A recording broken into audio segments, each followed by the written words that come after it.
monde, moi c'est Anaïs, j'ai 22 ans et aujourd'hui j'ouvre ma chaîne sur les cheveux afro. Alors bienvenue, installe-toi, prends un thé, ce que tu veux. Aujourd'hui on va parler cheveux, on va parler routine capillaire, on va répondre à toutes tes questions, toi qui viens juste de passer au naturel. Ne t'inquiète pas, je suis là pour tout expliquer. Alors avant tout, je tiens à préciser que je suis pas du tout coiffeuse, j'ai pas fait d'études dans la coiffure, donc tout ce que je vais vous dire c'est des choses qui ont fonctionné pour moi, ne sont pas forcément une vérité générale. Je veux juste préciser ça pour pas qu'on pense que je suis là pour donner des leçons, pas du tout, on est toutes différentes, on a toutes des manières différentes, moi je suis juste là pour montrer ma manière de faire. Maintenant qu'on a posé les bases, c'est parti pour la vidéo. Alors tout d'abord, une petite présentation. Donc moi c'est Anaïs, j'ai 22 ans et ça fait 4 ans que je suis au naturel aujourd'hui. Je vais vous expliquer comment j'ai fait pour passer de ça à ça. Alors aujourd'hui on va parler cheveux afro, plus précisément on va parler de quand on passe naturel, ce qui est important de savoir, de faire. Donc voilà, on va parler de mon expérience plus précisément pour que vous puissiez avoir une idée en fait de comment ça s'est passé pour moi et surtout pour que vous puissiez comprendre que vous n'êtes pas la seule à galérer en fait à savoir comment s'occuper de votre cheveu, parce que c'est bien beau de vouloir revenir au naturel, mais ce qu'on ne dit pas c'est qu'il y a énormément de choses à savoir quand on passe au naturel et que très souvent les premiers mois c'est une galère infernale parce que du coup on cherche toutes les techniques du monde pour avoir le cheveu comme on aimerait l'avoir, pour avoir un cheveu hydraté. Et donc moi aujourd'hui je suis là pour partager avec vous mes expériences et surtout mes erreurs que j'ai faites au début sur mes cheveux pour que vous puissiez justement éviter de faire les mêmes choses, parce que je me rends compte que j'ai quand même perdu énormément de temps au niveau du soin de mes cheveux, c'est à dire que je suis passée naturelle mais pendant 2-3 ans on va dire que mes cheveux ils étaient pas bien entretenus, donc c'était un petit peu comme si je faisais rien, donc ils étaient pas non plus en train de mourir, mais si vous voulez j'avais énormément de casse, j'ai pas gagné énormément en longueur, je pense que vous pouvez le voir qu'au bout de 4 ans naturel, si dès le départ j'avais fait les bons gestes, tout ça, j'aurais une longueur un peu plus longue. C'est pas grave, de toute façon le principal c'est pas de savoir quand est-ce qu'on a fait ou qu'on n'a pas fait, le principal c'est de savoir. On va passer au sujet maintenant. Donc moi je suis là pour vous parler des 5 choses qui sont importantes à savoir quand on passe au naturel. La première chose, qui pour moi est la chose la plus capitale, la plus importante, sans elle vraiment votre routine capillaire elle n'aura aucun sens, c'est de connaître votre cheveu. Je m'explique. Le cheveu afro c'est un cheveu qui est très diversifié. C'est-à-dire que tu n'as pas forcément le même cheveu que ta soeur ou que ta mère ou que ta tante. Donc il faut vraiment apprendre à connaître les propriétés de ton propre cheveu pour savoir ce dont il a besoin, ce qu'il faut lui apporter. La première erreur que j'ai faite, c'est-à-dire que j'ai été sur YouTube, j'ai tapé routine capillaire cheveux afro. Voilà.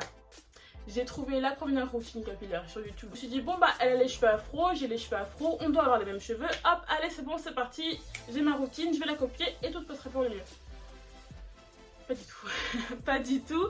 Ce qui est important en fait c'est d'avoir plusieurs choses. Donc la première chose c'est de connaître en gros ta texture de cheveux. Donc est-ce que tu as les cheveux épais, est-ce que tu as les cheveux fins. Ça c'est assez important surtout pour les soins que tu vas apporter à ton cheveu, parce qu'il y a des huiles par exemple qui sont assez lourdes et qui vont pas aller à tous les cheveux. C'est pareil pour les crèmes, il va y avoir des crèmes qui sont plus ou moins épaisses que d'autres. C'est important en fait de savoir ce que ton cheveu peut supporter comme produit en fait. C'est là qu'on arrive à la porosité. Donc la porosité c'est quoi? C'est la capacité de ton cheveu à absorber l'eau. Je vais pas vous faire un cours sur la porosité parce que je pense qu'il y en a assez sur YouTube. Un cheveu peu poreux c'est un cheveu qui a les écailles assez resserrées, donc qui a du mal à faire pénétrer l'eau. Une fois que cette eau là est bien entrée dans le cheveu, comme les écailles sont assez serrées, ça va bien garder l'hydratation. Le challenge avec des cheveux peu poreux c'est vraiment de faire rentrer l'hydratation, de trouver une manière en fait d'hydrater ton cheveu. Tu peux avoir le cheveu très poreux, donc du coup ce très poreux c'est que l'eau rentre très rapidement et sort également très rapidement en fait de ton cheveu, donc il va falloir vraiment faire des tests, voir ce qui fonctionne avec ton cheveu, les produits qui permettent de garder une hydratation vraiment complète au niveau de ton cheveu. Donc vraiment ça va être un petit challenge, mais je trouve qu'une fois qu'on a compris son cheveu, c'est vraiment en fait ce qui change tout. Alors, moi je sais que j'ai découvert que j'avais les cheveux peu poreux, donc ça c'est quelque chose que j'ai découvert il y a quelques mois seulement, donc vous vous rendez compte que ça fait des années que je suis au naturel et c'est maintenant que je le sais. Et donc j'ai pu adapter mes soins en fait. Depuis je vois bien la différence, mes cheveux ils sont bien plus souples, ils sont bien plus brillants, voilà je vois vraiment que la différence en fait. Donc voilà, c'est important. Ensuite connaître ton cheveu c'est également savoir quand il faut l'hydrater. Ça c'est pareil, chaque personne est différente. Il y a des personnes qui vont hydrater leurs cheveux tous les jours, puis il y en a d'autres qui vont le faire une fois par semaine ou une fois par mois. Par exemple moi au début j'hydratais mes cheveux tous les jours, tous les soirs. quand je suis passée naturelle, vraiment, tous les soirs, je mettais ma crème, je mettais mon huile et je faisais des vanilles, des tresses, tout. Je mettais une tonne de crème, ça ne séchait pas, donc j'avais toujours les cheveux humides, mais pas forcément hydratés. J'avais des frisottis parce que du coup ça shrinkait, mes cheveux étaient humides, donc du coup ils étaient jamais secs. Donc ce qui rentre en compte aussi, ça va être la fréquence d'hydratation. Moi par exemple, j'hydrate mes cheveux en ce moment, là il fait assez beau, il fait chaud, j'hydrate mes cheveux 2 fois par semaine. Donc c'est à dire que j'ai le wash day où je fais vraiment tous mes soins en profondeur, et en milieu de semaine, quand je sens que mes cheveux sont un petit peu, ils sont pas secs mais ils pourraient être un peu plus vivants, en fait je vais rajouter soit une huile soit ma crème. Ça en fait c'est vraiment, si tu connais ton cheveu tu pourras savoir ce dont il a besoin en fait. Il y a des moments où je sens que mes cheveux ils manquent d'eau, donc je vais prendre mon vaporisateur, je vais mettre un petit peu d'huile dedans et je vais vaporiser sur mon crâne. Donc ça c'est vraiment une chose à savoir. On passe au deuxième conseil. Et c'est quelque chose que je n'ai pas appliqué du tout, c'est éviter la surmanipulation de ton cheveu. Pourquoi? Parce que le cheveu afro c'est un cheveu qui est très sensible. Et donc si tu manipules dans tous les sens tous les jours de l'année, on va avoir un petit problème de casse à la fin. Voilà pourquoi. Moi en fait, quand je suis passée au naturel, j'avais quand même besoin de connaître mon cheveu. Donc on va dire que tous les soirs, je faisais des vanilles, des tresses, des bandes to notes, des choux. Voilà. C'est pas nécessaire en fait de faire autant de choses sur son cheveu jour après jour. On peut laisser du temps aux cheveux de se reposer. Donc là par exemple vous voyez, là j'ai fait des vanilles, c'était dimanche, et là j'en ferai pas avant dimanche prochain. Je touche plus à mes cheveux les soirs parce que du coup ça va créer des nœuds, ça va créer des fourches, ça va créer des singles. La manipulation de ton cheveu c'est bien parce que tu le découvres, mais si c'est en trop grande quantité, tu risques d'apporter plus de négatif que de positif à ton cheveu. Il faut connaître son cheveu, c'est sûr.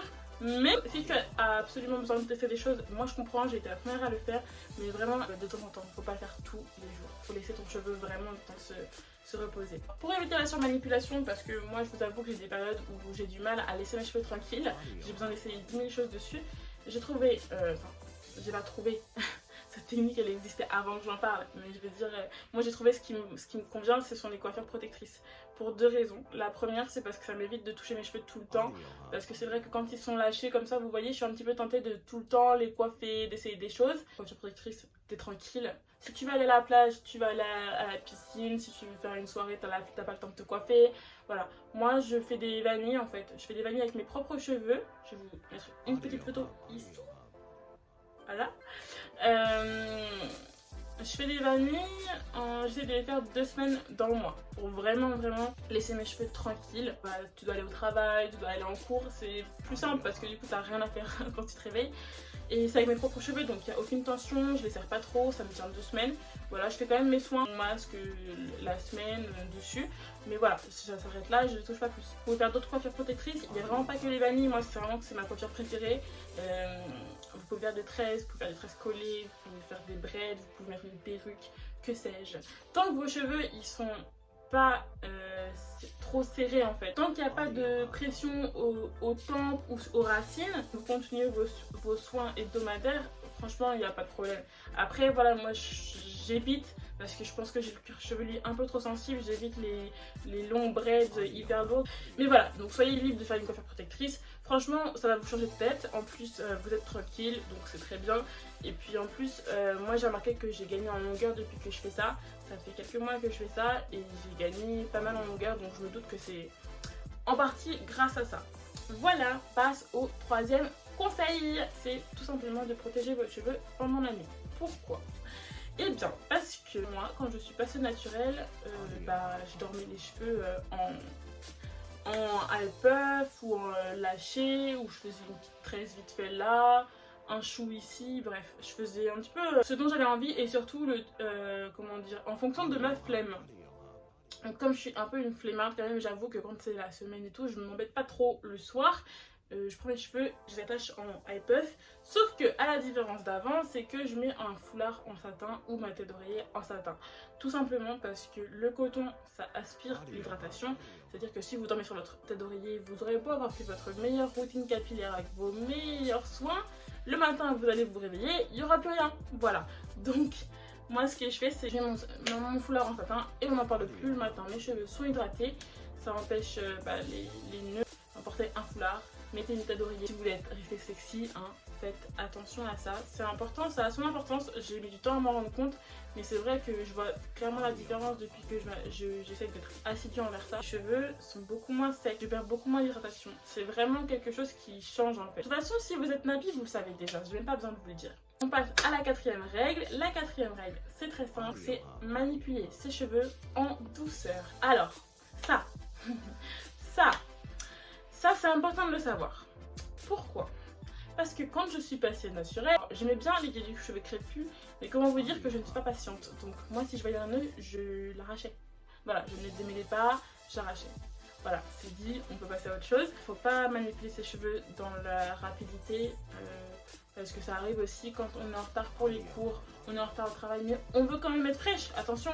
Bah, on va prendre nos cheveux, on va faire des trucs, on va les plaquer, on va machin, mettre du gel, mettre tout ça. Non, non, non, non. On arrête tout. Moi, je sais que quand je suis en retard, je préfère faire un high puff qui n'est pas forcément plaqué. Bon, pas non plus un truc choucroute, hein. Mais voilà, j'essaie de serrer un peu, mais je ne plaque pas, voilà.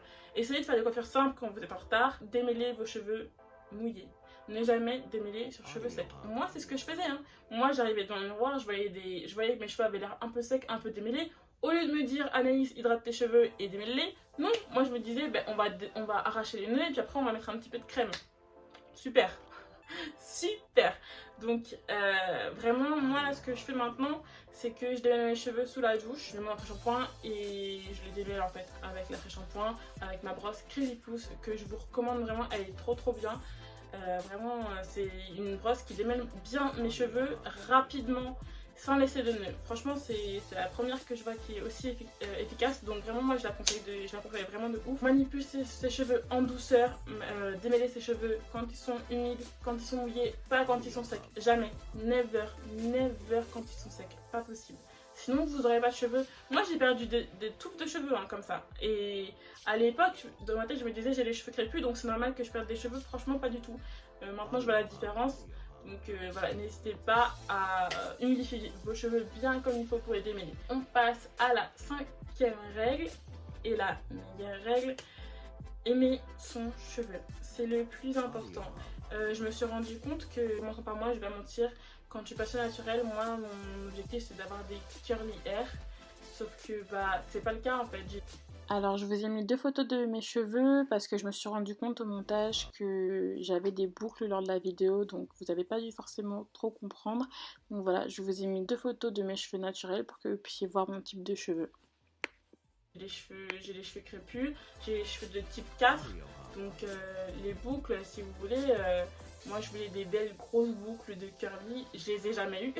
C'est important d'aimer son cheveu parce que très souvent on va parler du cheveu afro, on va dire que le cheveu afro il est beau quand il est long ou quand il est bouclé, mais on va pas forcément parler des cheveux crépus courts. Voilà, c'est important de savoir que votre cheveu c'est à vous, c'est le vôtre, c'est votre identité, c'est votre corps, donc il est beau en fait. C'est juste réaliser en fait comment s'en occuper. Alors je vous avoue que moi ça a pris énormément de temps pour comprendre mon cheveu, juste montrer que bah, c'est possible en fait et c'est possible même quand on n'a pas des curly hair, tout ça. C'est possible d'avoir des beaux cheveux en bonne santé qui sont pas forcément longs. Voilà, c'est important. J'étais vraiment à la recherche de la boucle, absolument. Il fallait que ce soit défini. Je mettais du gel, je faisais des tresses, des toutes petites tresses, des braid out, des twist out. C'était joli, mais en soi, j'assumais pas mon cheveu comme il était. Je dis pas qu'il faut pas du tout faire de coiffure, tout ça, c'est super important. Moi j'aime bien. Je comprends tout à fait qu'on a envie d'avoir des boucles, des cheveux plus étirés et tout ça. Mais il faut juste savoir que votre cheveu, il est beau. Et que tant que vous en prendrez soin, que vous l'hydratez correctement, il sera toujours très beau en fait. Donc ça sert à rien d'essayer de le changer comme moi j'ai pu le faire, d'essayer de nier qu'on a un cheveu crépus et de se dire non mais je vois une petite boucle là qui est là, elle me regarde. Non. Il faut arrêter de se battre contre ça. Chacun a sa nature de cheveux. Moi par exemple ma soeur elle a les cheveux plus bouclés, moi j'ai les cheveux plus crépus. Et pour autant, on a toutes les deux de très beaux cheveux, même s'ils sont très différents. Donc il faut vraiment accepter, aimer son cheveu pour que vraiment on puisse voilà, le porter fièrement comme vous me voyez aujourd'hui. Là, ça c'est une vidéo que j'avais pas fait il y a 3 ans parce que même si j'étais passée naturelle, j'assumais pas complètement en fait mes cheveux. Donc c'est important, aimez votre cheveu, prenez-en soin, vous allez voir que ça va changer votre vie. Vous allez voir que ça va changer votre perception en fait des cheveux tout simplement. et c'est important, c'est très très très important. Donc voilà, donc j'espère que ma vidéo vous aura plu. Moi en tout cas j'ai pris plaisir à la faire, j'ai pris plaisir à partager ça avec vous. N'hésitez pas à me poser des questions, n'hésitez pas à me dire si vous avez des retours, si vous aussi quand vous êtes passé au naturel vous avez galéré à connaître votre cheveu, à le comprendre, à l'assumer, à le porter. Sûrement pas tous, mais beaucoup d'entre nous sont passés par là, donc on va essayer de s'entraider entre nous. Voilà, donc merci pour avoir visionné ma vidéo, ça me tenait énormément à cœur de faire cette chaîne, ça fait quelques temps que je travaille dessus et je suis contente que ça vienne enfin à bout. Voilà, donc j'espère que ça vous aura plu, n'hésitez pas à me donner vos avis. Voilà.